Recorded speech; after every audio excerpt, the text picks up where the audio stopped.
All right, everyone, welcome back to this podcast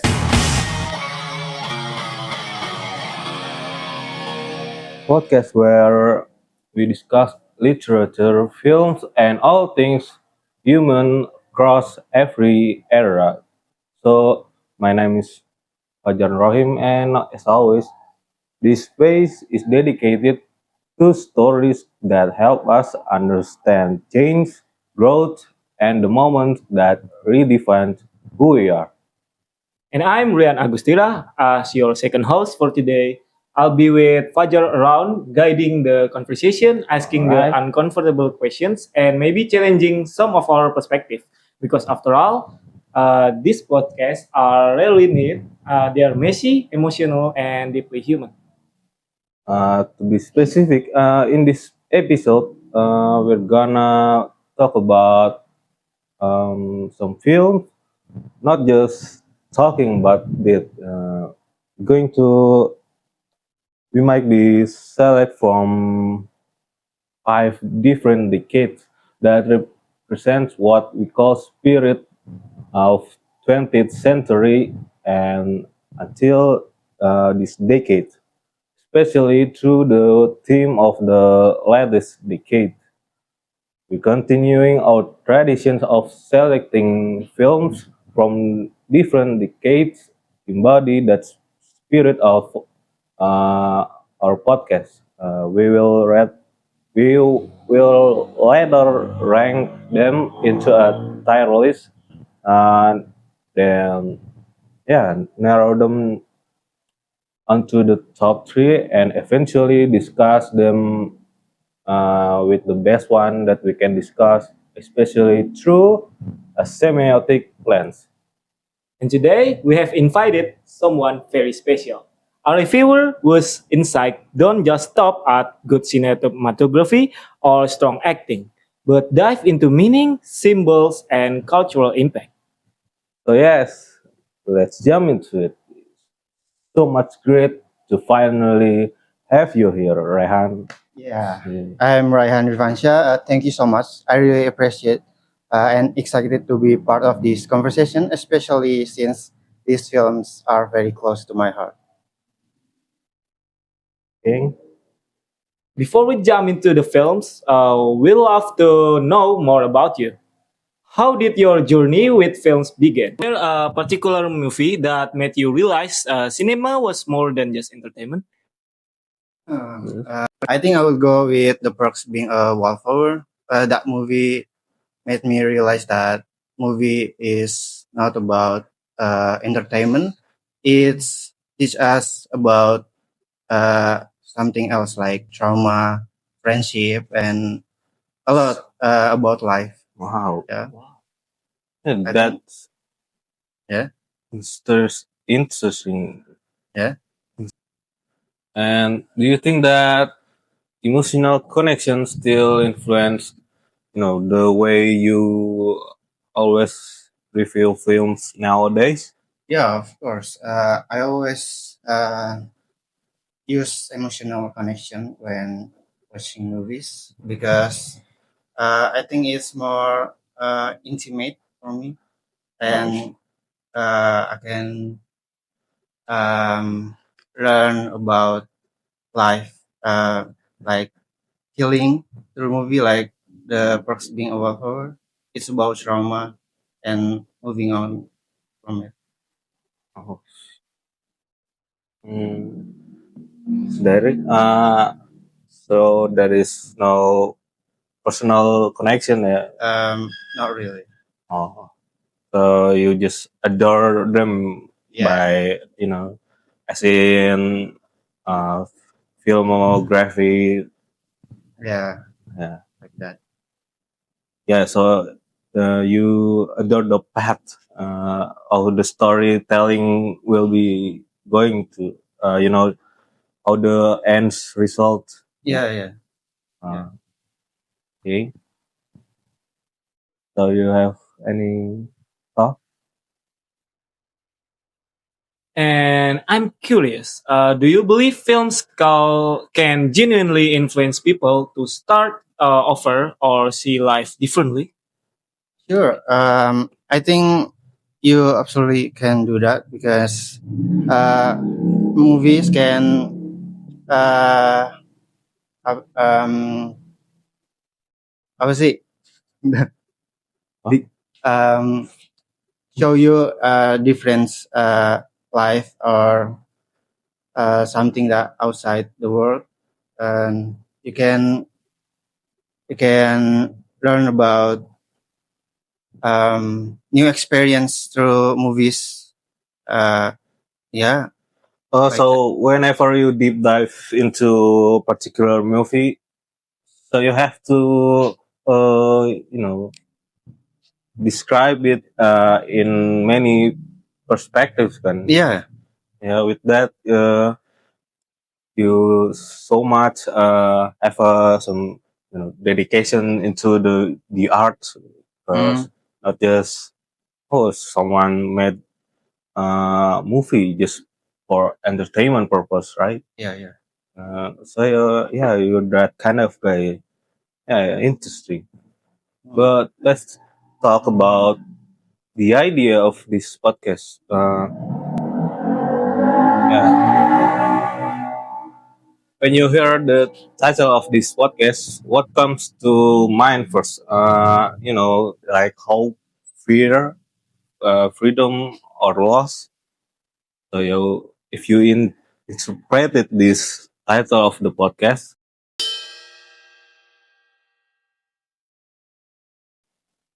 Um, I think it's about uh, new beginnings about the industry in films, like freedom and hope that movies brings to everyone. Okay. yeah, it's all uh, talking about independence. Yeah, Yeah. yeah. I mean, because now films nowadays, especially, just become absurd. Uh, I don't know. Maybe there's a horror movie. Yeah, it Mm. is so many scope Mm. or genre we can explore. So, what's the what do you think about Rehan answer? Yeah. I like what he has mentioned. Okay, I totally understand. And that's why the films we selected today come from very different decades and genres. So they reflect how each era understand growth, rebellion, healing, and identity. So let's jump to the part where we are going to ranking them. So from five to one. Okay. Without ranking them yet, let's briefly react to today's lineup. So, what do you have? Um, I No, will. let's begin from the five one. Okay, So five. the higher up, it means up to one. Okay. For the number five, I'll go with Eternal Sunshine of the Spotless Mind. Yeah. Well, what year was it? Uh, Uh, what? What is it? what year was it? 2004. Okay. And the number four is Uh-huh. Frankenstein. Have you watched it? Which one? The 20. The news? Oh yeah, the new Yeah, Frankenstein movie. yeah. I saw the latest one, the 2025. Yeah, Yeah, it's it's a good. great one. You know, I kinda tired. Even just watching the first chapter, so the transition to second chapter. Yeah, Okay, it's on 3 hours, almost 3 hours. yeah, almost. Yeah. What about the third one? The third one is Scream. The first one, the Scream movie. You know. Oh yeah, the first one. Yeah. Okay. Yeah. What year was it? 1996. Okay. About The second one. numbers two is Dead Poet Society. Yeah. What Uh, year was it? 1989. Okay. And the first one is The Perks Being a Wallflower. Okay. Ah, I saw that too. 2012. Yeah, Was it Amazon there? yeah, Emma. Hi. Okay. Yeah. Top five. It's quite a mix, you know. It's about teenage introspections. Hmm? Also, there is academic revolution, Mm. horror, memory erasure, and modern interpretation of classic. So, the first impression, does anything surprise you? Let's Um, begin with, I don't know, let's reflect to the third first. um, Scream, that's a Scream. memorable moments. I mean, movies. Uh, Memorable scene. Yeah, Yeah. you can talk about. I would say it was in the beginning of the movies where the uh, characters got a call from strangers, and Uh, yeah, the caller asking about what's her favorite horror movie. right? Uh, when she can answer that weird question, Yeah.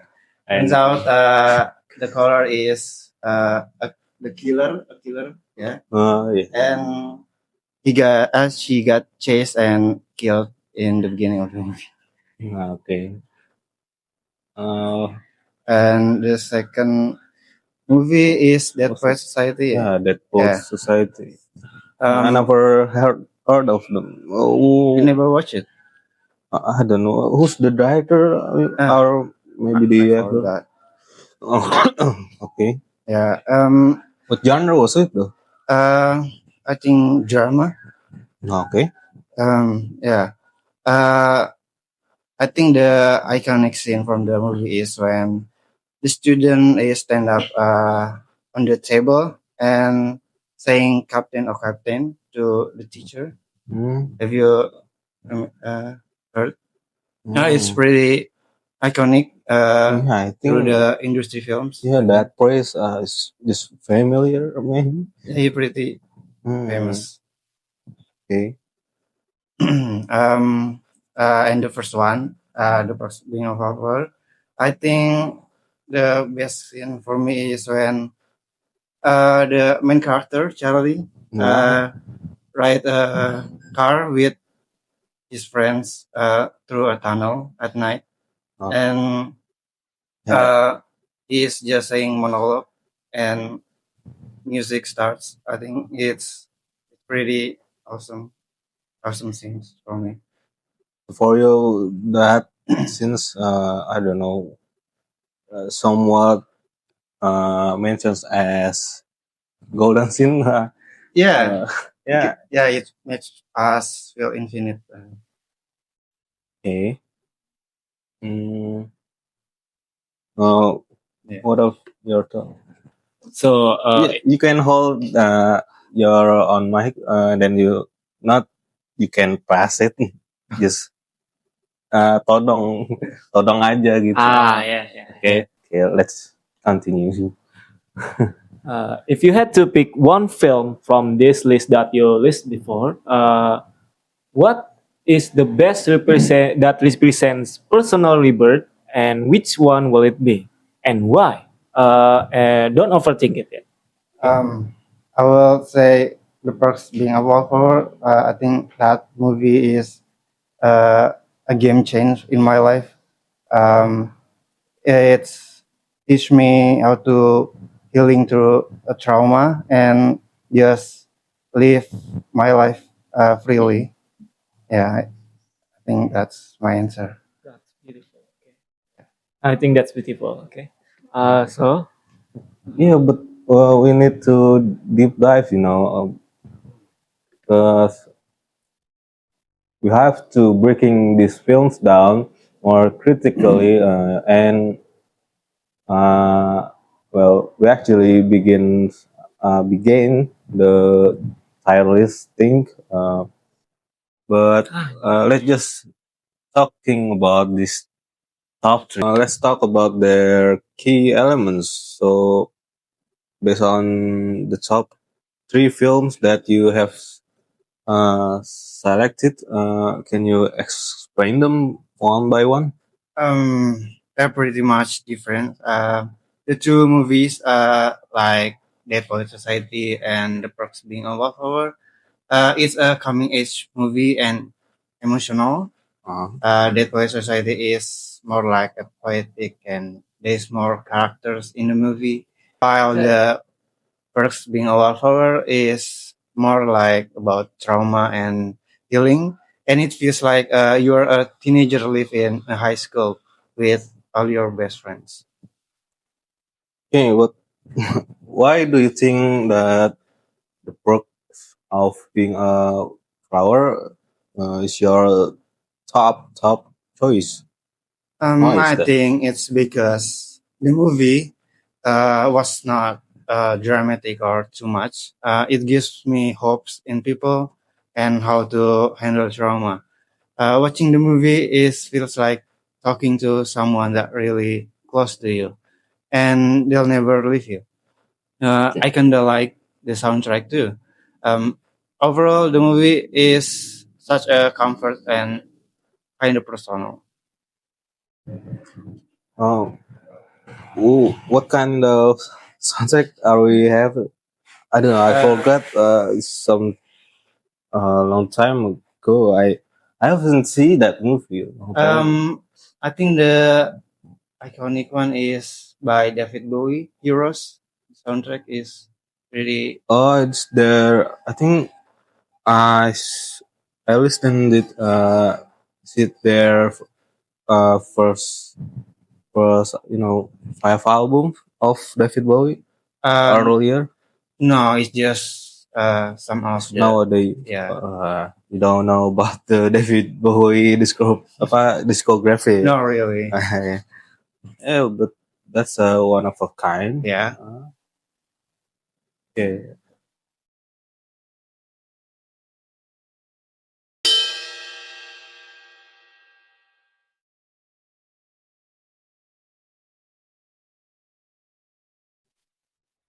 Okay, let's jump for the next pick. Let's begin with our co-host. So, what do you think about your top list? Gonna have to we have to just pick three of them. Due to the durations. So, what do you have, sir? I think I got it. So, yeah, the third pick. What we have here. From the 70s, I have The Godfather. What I love about the movie is its deep character development and realism. And as for the 90s decade, I have the Shawshank Redemption. I love this movie because of its theme of hope and resilience.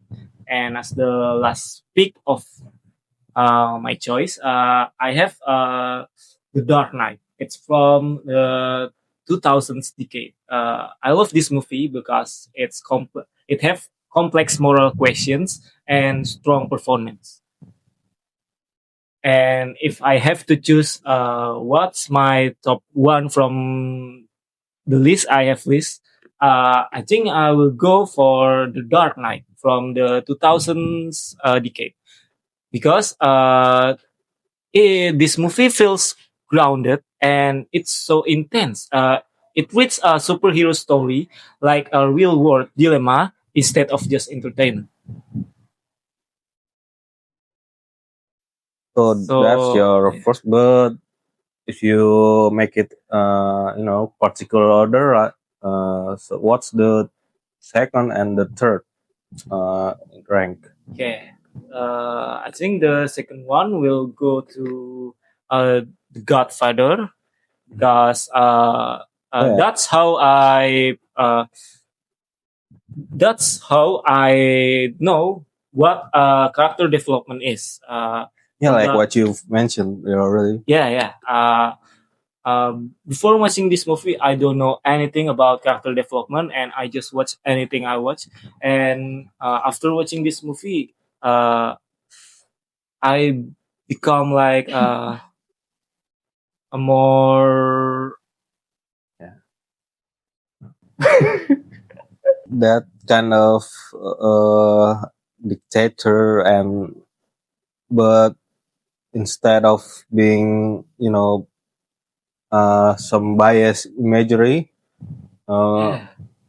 but it turns out it has a serious background, right? Yeah. That's how I learn how to connect with a character from a series or a movie. This movie told me.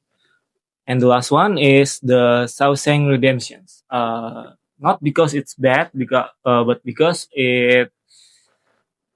it's not like the other one where I have a lesson from the movies, and I think it's just good storyline, but doesn't have much impact like the other one. So yeah, so the order is the Shawshank Redemption, and then Godfather, then the The Dark Dark Knight. Knight. Yeah, Okay. yeah. That's for my list. Okay,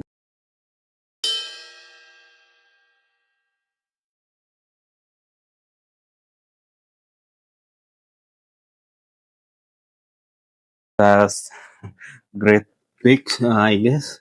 Uh, and what For about yours? for me, from the 80s decade, I have Back to the Future. Oh, I've seen Uh, that one. yeah, matter of fact, there's three sequel, right? Yeah, there are in exactly in 80s, so 85, 86, and then 89, if I were not mistaken. And then thousands decades, yeah. I would pick Catch Me If You Can. Then the third is 2010th decade. The It's a film called American Made. Okay, let me tell you uh, why I choose this film. Uh, the first one is Back to the Future. Yeah, I just love the fantasy story. So much sci-fi in that film. Time traveling. Uh, and I love when the kind of movie that the characters wins. You know, Yeah. Okay. so he get what he want. So the character is Marty McFly. He travel to the time because the his dad is a loser, and then he got a bully in schools. It has impact of their generations. So if the main character have son, yeah, they were bullied as well from the other antagonists. So for the second, there's the Curious of Benjamin Button. It's just no. I mean, Catch Me If You Can. Yeah. Sorry, I wrong mentioned. Uh, yeah, it just also has a winning character, right? But I just love when it came to revenge, because the main character uh, always been caught doing a criminal, but instead of the police dan banyak apa uh, apa pihak hukum bertindak, dia tuh malah dijadikan sebagai apa namanya, ya, pemantau security, agar uang-uang itu nggak bisa dipalsuin gitu. Nah, untuk yang ketiga tadi saya milih American Made. So I choose this one because it explain what's the other perspective from the Pablo Escobar. Hmm. Well, instead of the apa explaining what happened in South America or whatever the position is, yeah, this film is so interesting. Yeah, it tells the white American uh, that being the supplier of the mats, all kind of drugs, of what he sold from Pablo Escobar. And if I make it, top tier, based on rank, particular rank. So the third one is means below. I'll choose, uh, you know, careers. I mean the American made, and then the second, uh, I choose Back to the Future, and the first one, careers. No, I I was mistaken. Yeah, the Catch Me If You Can. Yeah, because with Catch Me If You Can, I have so much impression of a main character. So yeah, it have that kind of dynamics. Jadi ternyata nggak cuma karakternya tuh karakter utama, eh, nggak cuma dari orang pertama yang dimunculin ya. Ternyata karena di sini pihak hukum kayak polisi juga dijadikan sebagai protagonis. Oh, jadi di film ini tuh sudut pandangnya bukan dari pemeran utamanya aja. Iya, dan baru kali ini juga, kala itu ya, saya sebagai penonton film baru tahu juga, oh antagonis tuh bisa bisa di pihak kita gitu. Oh, keren. Iya, dijadikan yang image-nya baik. Cukup menarik ya. Ini untuk top pertamanya memang filmnya menarik.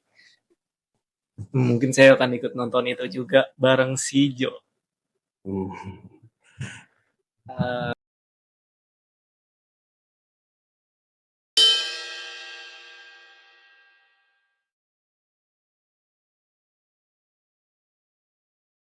Jadi apakah itu untuk segmen terakhir kita untuk kali ini?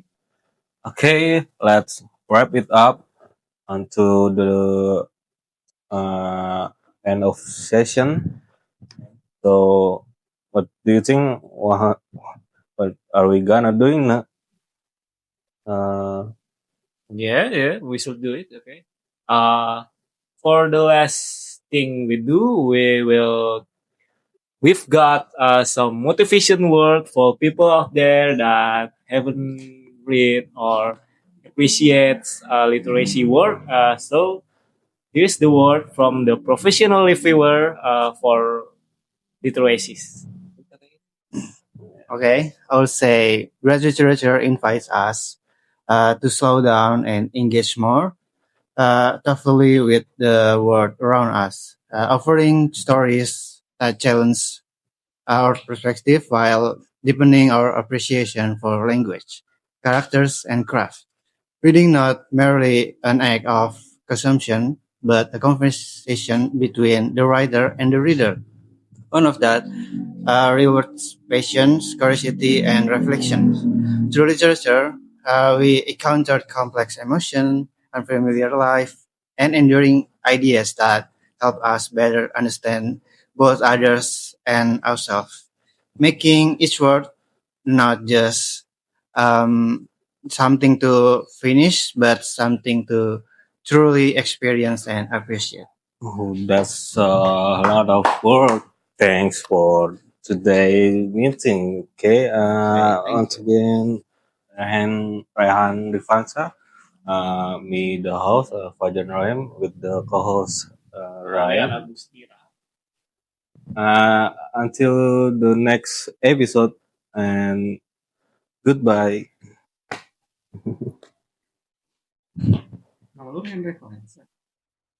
Be fun.